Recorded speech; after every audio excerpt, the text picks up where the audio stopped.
So I got some breaking news today that I wanted to talk about. I'm sure we all heard yesterday that Trump got arrested and he gave a speech afterwards after he got back to Florida and all. But yeah, I want to talk a little bit about what's happened since then and how politics in the U.S. is just getting increasingly dangerous and crazy. So, from CBS News, woman in custody after bringing rifle into Trump Tower prompting lockdown. All right, let's go ahead and read this article. It's a fairly short one.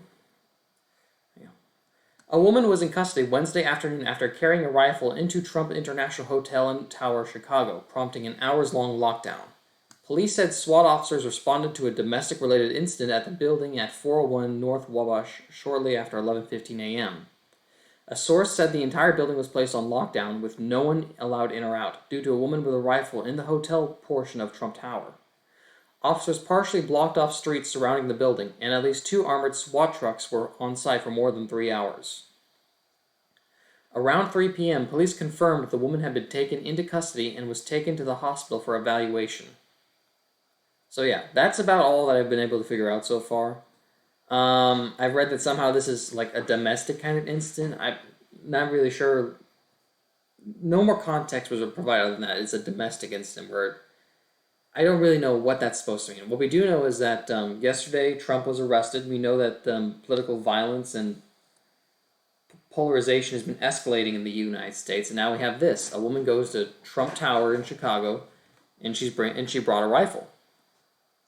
Now, as far as I know, I haven't heard about anyone that's gotten hurt.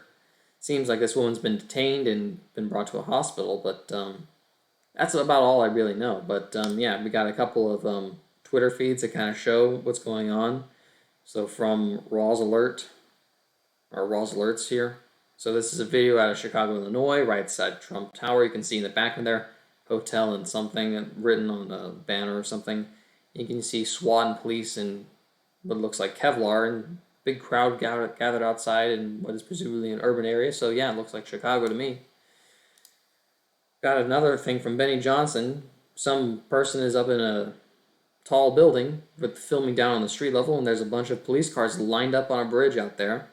I can't really identify which building might be Trump Tower, but I assume that all the vehicles are pointed in the direction where Trump Tower would presumably be. Maybe it's this thing over here. But yeah, seems like something's been going down over there. And let's talk a little bit about the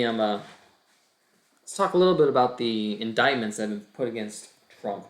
So, from CNN Politics, and I got another one from National Review later, because I wanted to get kind of both sides of the political spectrum on this, where CNN's more left, National Review is more right. How we kind of get more of a balanced view of what's going on, but yeah, we'll start with CNN Politics. Why New York's hush money case against Donald Trump is viewed as risky, by Tierney Sneed. Alright, so the case that Manhattan prosecutors have brought against former President Donald Trump for allegedly falsifying business records to disguise hush money payments related to the 2016 campaign presents novel legal questions that make the prosecution risky, but not impossible, legal experts say. How Manhattan District Attorney Alvin Bragg has laid out his allegations against Trump has attracted skepticism among election law scholars and white-collar defense attorneys. But other experts stress that Bragg has a case that plausibly could end in a guilty verdict and that his legal theories are on solid, albeit untested ground. There are some risks and complications, but I also think there's a path to conviction, said Cheryl Bader, a former federal prosecutor who now teaches criminal law and procedure at Fordham University School of Law. Trump has been charged with 34 counts of falsification of business records, which, on its face, is a fairly clear-cut allegation. But Bragg has brought the charges, which by themselves are misdemeanors, as felonies. That will require his team to show that the records were falsified with the intent to conceal or further another crime, yet Tuesday's court papers provided only a little clarity on how Bragg intends to establish an underlying crime. Prosecutors are not obligated to show their hand at this stage of the proceedings, and there are minimal requirements for what an indictment must say. But given the monumental stakes of the case and how it seems to rest on a novel theory for bringing felony charges, critics say the public would have been better served with more detail. I'm not saying there isn't a hint of what the other crime is, said Robert Kellner, a defense attorney who specializes in political and election law. But when you have this weird local statute in which to prove one crime you have to show he intended to commit another, you think you'd be very specific. The Manhattan hush money prosecution is not the only source of legal jeopardy for the former president and leading 2024 Republican White House candidate. In the coming weeks or months, Trump could be facing criminal charges in Georgia, stemming from a special grand jury investigation into his attempts to undermine the 2020 election. 2 federal grand jury investigations being led by special counsel Jack Smith, one focused on the 2020 election subversion allegations and the other concerning White House documents that were taken to Mar-a-Lago, also present significant legal peril for Trump. I think the Bragg case is the water pistol unnecessarily preceding the missile-launching F-35 attack piloted by Jack Smith with Merrick Garland as his wingman, said Ty Cobb, a defense attorney who represented the Trump White House in special counsel Robert Mueller's Russia investigation. So, yeah, that's a quick summary of what's going on. We can keep going on. A simple record-keeping case made more complicated by charging as a felony. The first part of the prosecutor's case is proving that a series of Trump business records, invoices, checks, and general ledger entries were false. And here the case is straightforward, experts told CNN.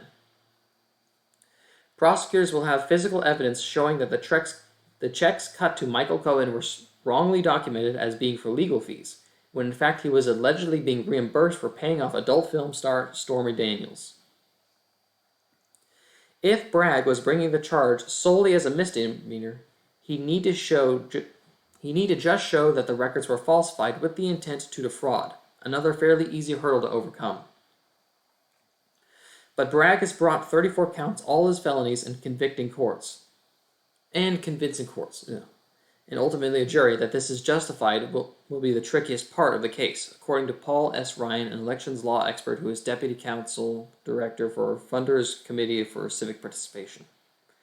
To make it a felony, prosecutors will have to point to another potential crime that Trump was trying to further or conceal when he allegedly falsified how Cohen payments were recorded.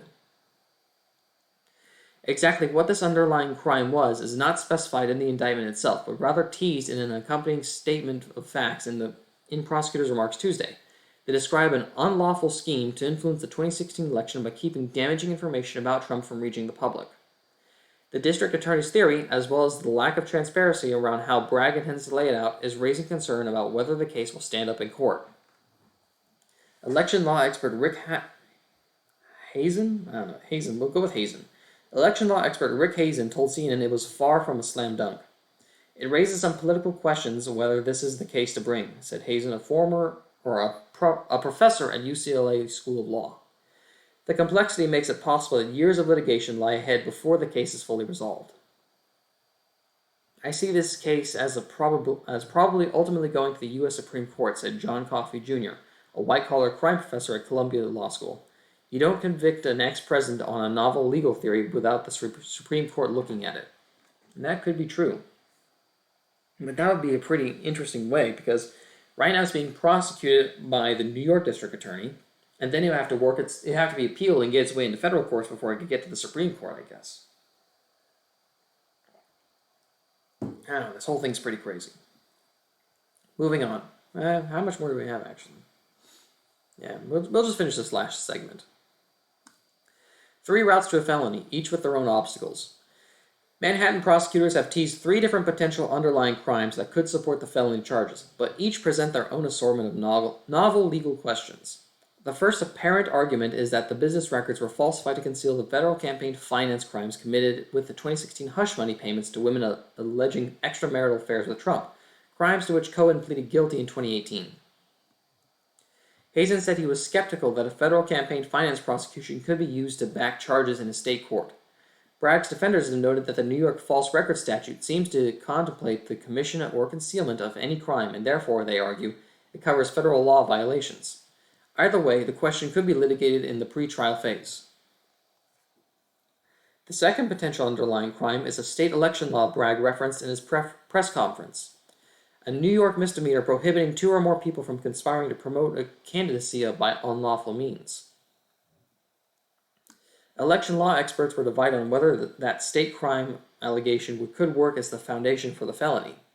The debate centers on a legal concept known as a preemption, which comes into play when the federal law appears to supersede a state law, and whether state prosecutors can go after conduct that is tied to a federal election, i.e. the 2016 presidential campaign. Federal election law, generally speaking, preempts state election law when it comes to a governing or federal elections, except there are exceptions whereby certain state election laws can come into play, said Jerry H. Goldfeder, a veteran election and campaign finance lawyer at Strzok and Lavin.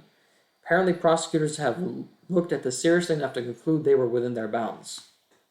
Yeah, maybe. Or maybe they're just going after Trump because they really, really want to.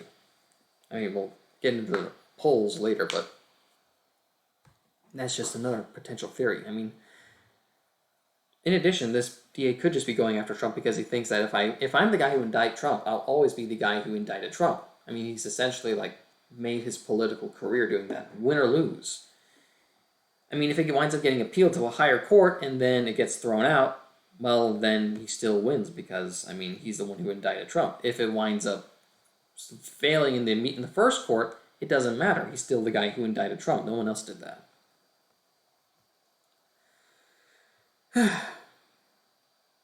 Alright.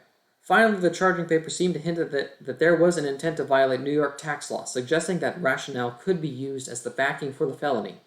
Under the theory, the way the Cohen reimbursements were structured in the Trump business records would give them different tax treatment than what they would have gotten had they been documented accurately. That is state tax crime, said Ryan Goodman. New York University. That is a stronger case because it is insulated from a bunch of the legal challenges, of which there are strong legal challenges made to election law crimes. So yeah, that's the article. All right, let's go ahead and move on. From National Review, let's see. Bragg's indictment even fails as an indictment. So this one's clearly leaning a bit more towards an opinion piece. The CNN Politics one, not really so much of an opinion. It's more like it's basically going into legal minutia, I guess you could say. Why could some people view this case as being risky? And to be honest, what my opinion is, I think it's a whole lot of nothing. I don't think it's going to go very far. I mean, maybe they actually get Trump on something, but I just don't think so. I mean, federal prosecutors could have prosecuted if they thought there was something here, and they didn't. I think this guy is going to wind up... I think he's going to spend a lot of time in court. His name's going to get thrown around the country. He's going to have his political career essentially made in the New York area. You know, if I had to take a guess, I'd say that's what's going on. But, you know, maybe not. Bragg's indictment even fails as an indictment.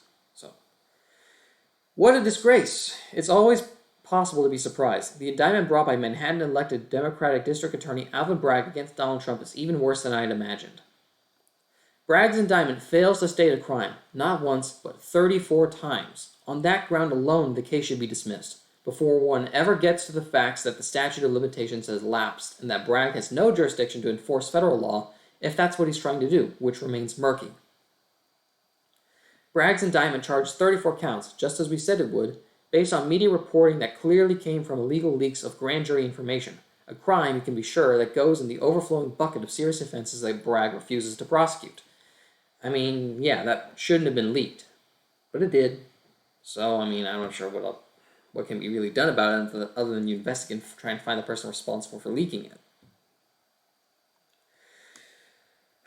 The 34 counts are arrived at by taking what is a single course of conduct and absurdly slicing it into parts, each one of which is charged as a separate felony carrying its own potential 4-year prison term.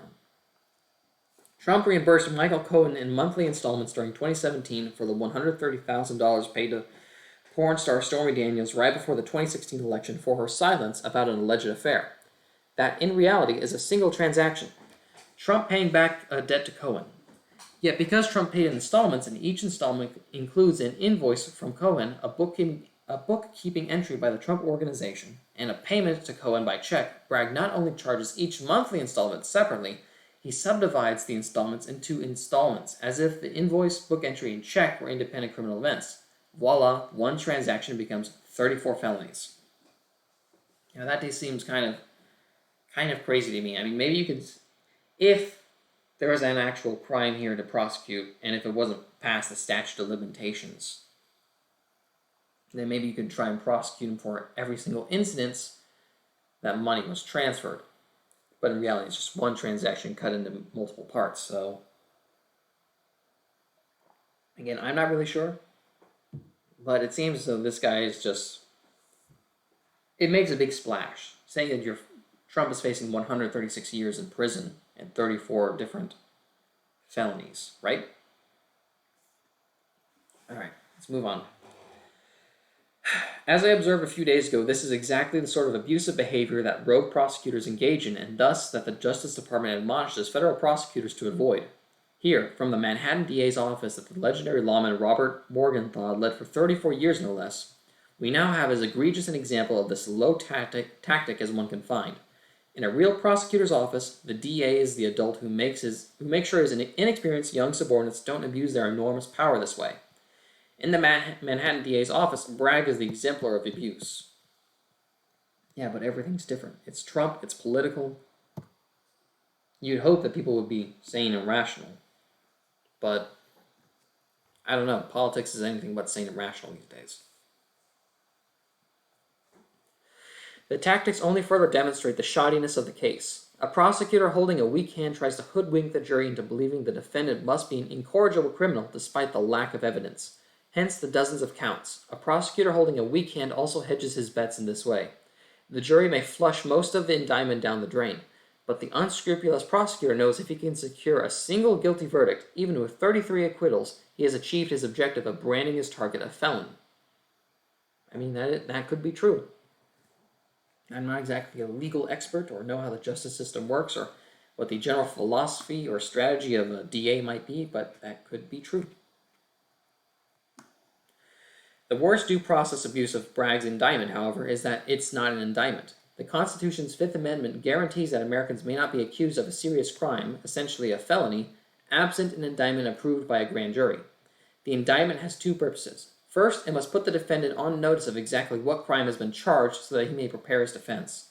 Second, the indictment sets the parameters for the defendant's closely related right to double jeopardy protection, also set forth in the Fifth Amendment. That is, by stating the crime charged. The indictment enables the defendant to claim a double jeopardy violation if the prosecutor attempts to try him a second time on the same offense.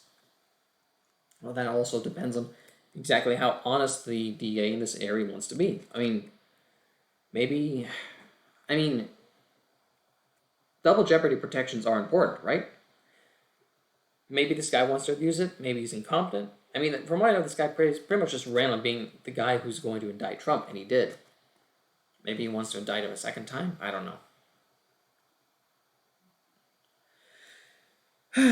Well, let's go ahead and move on. We already got the idea, right? Basically, there's two very different philosophy about how all this goes down. I thought this was a pretty interesting read, to be honest. Here's the thing. Prosecutors don't get to be coy with the grand jury. The district attorney is the grand jury's legal advisor in the indictment process. Consequently, he has the duty to instruct the grand jury on the law applicable to the charge proposed. So, what crime did Bragg's office instruct the grand jury that Trump was trying to commit or conceal by falsifying business records? There has to be one, at least in theory. But if Bragg did not spell it out, then the grand jury cannot have found probable cause of the crime charged, which is the grand jury's function. I'd like to think a prosecutor would not make so basic an error as failing to advise the grand jury of the alleged crime at issue. But if Bragg had properly instructed the grand jury, then surely the crime in question would not have been explained in the indictment. It's not. Let me say that again. But if Bragg had properly instructed the grand jury, then surely the crime in question would have been explained in the indictment. So yeah, if the indictment got leaked, why isn't there something that's being spelled out as a potential crime? Seems like Bragg is playing his cards very close to the vest. And I can't really explain why that would be. But there is an argument that because it's such a loaded topic, Trump's indictment, because it's so important to U.S. politics on the domestic side of things in the 2024 election, how we've seen political polarization only increase and how people are getting angrier, transparency is probably the best thing we could try and opt for. But I guess he's going to keep it secret in order to increase his chances of having a successful prosecution? I don't know. That doesn't seem like such a good thing to me. I would put the stability of the nation... Well, let me put it this way. If I was Bragg and I had to indict Trump for a crime, right? I would try to be as completely transparent as possible, knowing that my opponent would probably try to do everything he could to whip up a public media storm against me.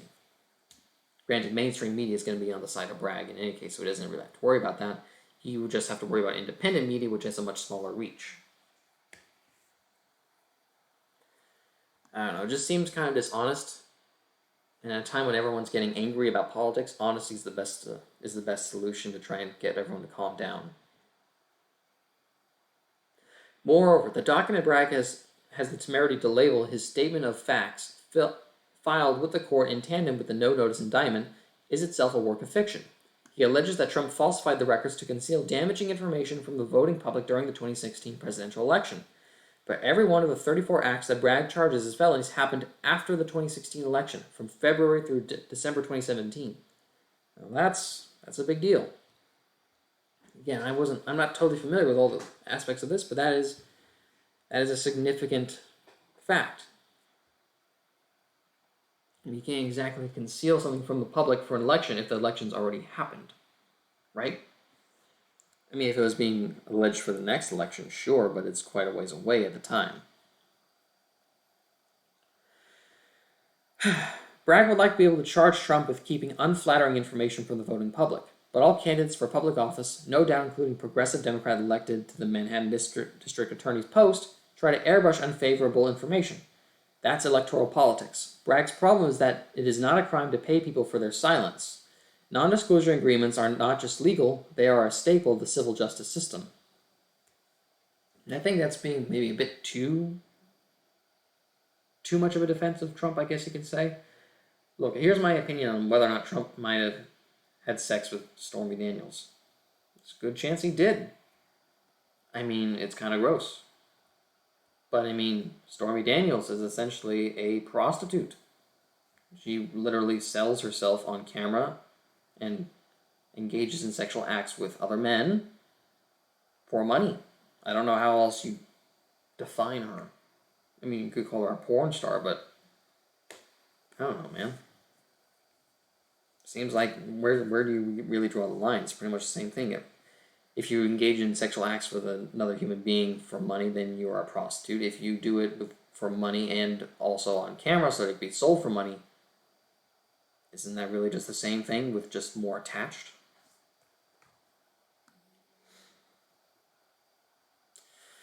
Yeah, and the NDAs, I don't know. The whole thing with the NDA, it seems kind of an NDA because you had a sexual relationship with someone seems kind of weird. Look, here's my opinion. I think Trump's supporters won't really care about his past relations with other women so long as it doesn't lump him in with Jeffrey Epstein, right? I mean, that's pretty much the only thing that, like, so long as it's completely consensual and, like, Trump's just pretty much a bit of a pig and he goes around and he has a bunch of women that he pays for, I don't think anyone really cares. I mean, to be honest, I'm not sure how a man at that age, not in the greatest of shape, managed to attract a woman like Melania. But it's probably because of the money, if I'm using my brain. That's what I think. The whole NDA thing, I mean, sure, you want to keep that private from the public, but at this point, political polarization is so high that no one really cares about that stuff right now. It's got to be much more egregious than the normal standards, I guess you could say. In any case, maybe that wasn't true back in 2016, but still, I still think back in 2016 people wouldn't have cared that much, but nevertheless, apparently this stuff happened after 2016, or after the 2016 election. The NDAs are the only relevant events in the case that occurred before the 2016 election. They are not crimes, but Bragg is hell-bent on accusing Trump of crimes, so he is left to suggest because he cannot prove that Trump skirted campaign finance laws. Put aside, though, that Bragg doesn't have the nerve to actually charge the federal crimes he is coyly intimating. To show how moronic this is, let's pretend that these hush money deals were in-kind campaign expenditures, that Trump decided to regard them as such, and that Trump's campaign disclosed them to the FEC as Bragg's fantasy version of the law mandated. Even if all that were true, the law would not have... I'm sorry, I had a hiccup. Let me say that again. Even if all that were true, the law would not have required the Trump Organization to disclose the expenditures until the next reporting period after they occurred, sometime months into 2017. That is, such disclosures would not possibly have influenced the 2016 election. What a disgrace. Well, I think it's an interesting read. Fairly educational. I think that the whole indictment thing, it's got a lot of flaws, and until an actual crime can be alleged that was being covered up, I think this case is essentially a nothing burger. Nothing will come of it. Oh yeah, another source on the woman, basically post-millennial, said the same thing as CBS News. I couldn't find anything different. I'm not really sure what might have caused this woman to go into that building with a rifle. It would be my speculation that's political concerns. I really hope it turns out that no one really got hurt. I don't want anyone to get hurt. I don't want violence. I hope that she willingly surrendered to law enforcement. And I hope that she gets some sort of serious mental health treatment, because if you went in there with a rifle intending to hurt people, I think you need help. And if you actually do hurt people, then you should be prosecuted to the fullest extent of the law, plain and simple. And if you're in the act of hurting people, and the police need to stop you and you won't comply, then lethal force is probably going to have to be necessary. I think that's a fairly standard way of looking at it. Yeah, CNN politics. There's a poll that's been talked about a few times. I talked about it before. I use a New York Post source about it, but this time I'm going to actually talk about the CNN politics poll. Majority of Americans approve of the Trump indictment. That's kind of the saddest thing to me. 60% of Americans approve the indictment of former President Donald Trump, according to a new CNN poll conducted by SSRS, following the news that a New York grand jury voted to charge him in connection with hush money payments made to adult film star actress Stormy Daniels. About 3/4 of Americans say politics played at least some role in the decision to indict Trump, including 52% who said it played a major role. So, more than half of Americans are saying that politics played a role, and more than half of Americans approve. That's depressing to me. I mean, man, I really wish it wasn't this way. It means essentially Americans are okay with it. We know that it's a political fight that's going on. It's no longer a political competition. It's a political fight. And they're okay with weaponizing the law enforcement system or the justice system against their political opponents. Well, I should say the Democrats are okay with that right now. Maybe it might be pretty soon that the Republicans are okay with doing it on their own. We'll see what happens. Anyhow, I thought the story would be worth talking about. That's about all I really have for today. Again, this channel is just a hobby channel of mine, and I want to go and get into these. I want to go and present this stuff that's been going on with Trump, because again, it concerns the future of the country really, and I'd really like an outcome in which, I don't know, we get to enjoy some peace, that there isn't going to be war or conflict or violence, but today's day and age seems to have escalation as the theme of whatever conflict is going on, whether that's in like international affairs with what's going on in Ukraine, or if that's going to be domestic stuff with what's going on in the U.S. Just escalation seems to be the common trend, and it kind of sucks, to be honest. I don't like it. I wish things would calm down and return to some sort of state of normal, but wishing so doesn't make it so. And all I'm really doing is complaining on the internet because I don't really know what else to do. But yeah, thanks for listening if you made it this far. This is just a hobby. I do this because I don't have enough people to talk about this stuff in a day. Stay safe, and